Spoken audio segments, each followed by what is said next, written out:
Okay, let's switch gears now and turn to our senior political producers, Jill Jackson and Rob Hendin, for some laughs with hot ads of the week. They're on the hunt, as usual, for the good, the bad, and the ugly from this year's campaign ads. Let's start with this ad from Congressman Earl Pomeroy, who's running for re-election in North Dakota. When George Bush proposed a Medicare prescription drug plan, Earl Pomeroy voted yes, putting seniors before party. Rick Berg would roll back prescription drug coverage. Earl joined Republicans to fight internet predators protecting kids. Berg actually voted against background checks for daycare providers, helping criminals hide their past. Berg sided with those who thought that background checks to protect kids were a burden. Earl never would. That's the difference. I'm Earl Pomeroy, and I approve of this message. Jill Jackson, what do you think of that ad? Well, that is a first this season. We've seen Democrats distance themselves from their party. We've seen them distance themselves from Pelosi and President Obama, but we have not seen them actually align themselves with former President George Bush. So that is definitely a first. Not a surprise because he represents all of North Dakota. It's an at-large seat, and McCain actually won that district, that state, in 2008. So he does want to run a little more conservative, but I think it's also interesting that he never mentions in that ad he mentions accomplishments from 2003, no accomplishments from this Congress, and he voted for health care and the stimulus. But suddenly it's disappeared, right? That's right. Okay. Republican Representative Charlie Melancon in Louisiana is running against Senator David Vitter. Let's look at this ad. I'm Charlie Melancon, and I approve this message. This time on Forgotten Crimes, caught up with prostitution scandals in Washington, D.C. and New Orleans, a Louisiana politician has been let off the hook. Today, we explore the case of the senator and the madam in Lawmaker, Lawbreaker.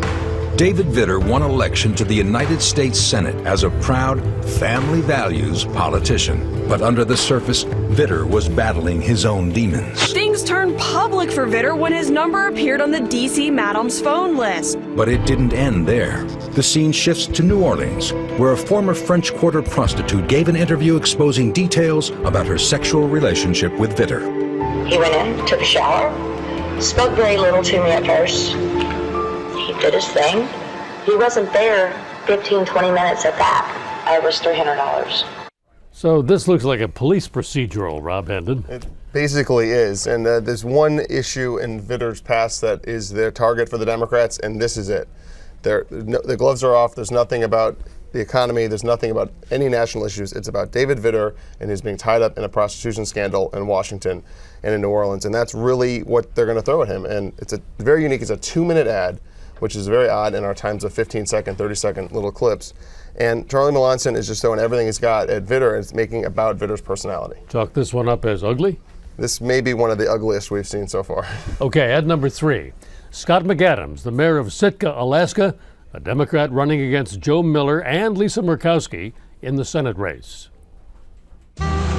This is a long way from D.C. I'm Scott McAdams, and I'm not your usual Senate candidate.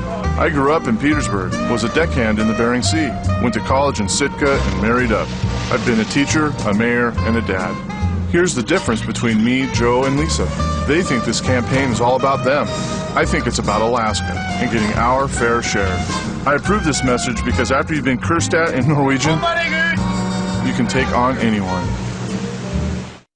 Scott Adams, regular guy. Regular guy definitely makes you feel better watching that than that last ad. But, it's interesting. He's introducing himself to Alaska. He's running in a 3-way race now with Republican Joe Miller, the Tea Party upset candidate, and then, of course, Lisa Murkowski, who was ousted by Miller, who's running as a write-in candidate.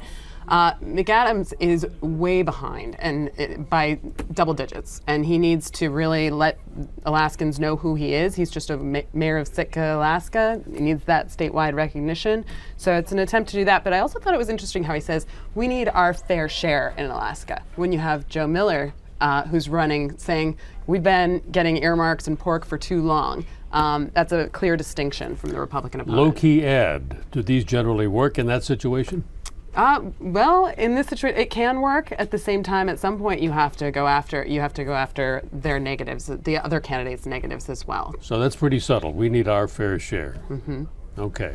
Ad number 4, Alex Sink, He's running for Florida, running against Rick Scott in Florida's gubernatorial race. A lot of people are talking about Scott because of his shady past. There are new allegations of fraud. The Medicare fraud, the massive health care fraud scandal. A deposition given by Rick Scott just 6 days before he announced his bid for governor is likely staying secret. Scott was a bit evasive. Took the Fifth Amendment 75 times in his last deposition. I asked him if people would ever really trust him to be the governor of Florida. He sort of evaded the question. Why should Floridians trust you with their budget and with their pocketbooks? What's behind this ad, Rob? Well, this is a very interesting ad. It's the Florida Democratic Party running an ad against Rick Scott, who's the Republican nominee for governor of Florida, on behalf of Alex Sink, who is running as the Democrat. What's interesting, there's not a single narration. There's not a announcer voice, the voice of God, if you will. It's literally a assemblage of clips from local and national media. Your former colleague John Roberts makes an appearance. And what it does is talk about the big issue in this race, which is Rick Scott was the head of Columbia HCA, a healthcare company that faced the single largest fine in Medicare history for over $1.8 billion. And so the only thing the Democrats are throwing at Scott in this ad is that. And they're letting the local news clips talking of allegations of you can't trust him, he's fraud, he took the Fifth in the depositions, to make the point that you cannot trust Rick Scott to be the governor of Florida. And at the moment, though, he's leading, right? He is leading at the moment, but this is a big issue. They've been calling him the Madoff of Medicare, and the Democrats are putting a lot of money in this race through ads like this through the state party, which lets Sink stay above the fray a little bit. And they're going to hit him and try to build up his negatives in the next 5 weeks. Well, you know what? It's only going to get better. So, Jill, Rob, thanks very much. You can find these ads and much more from Rob and Jill on CBSNews.com.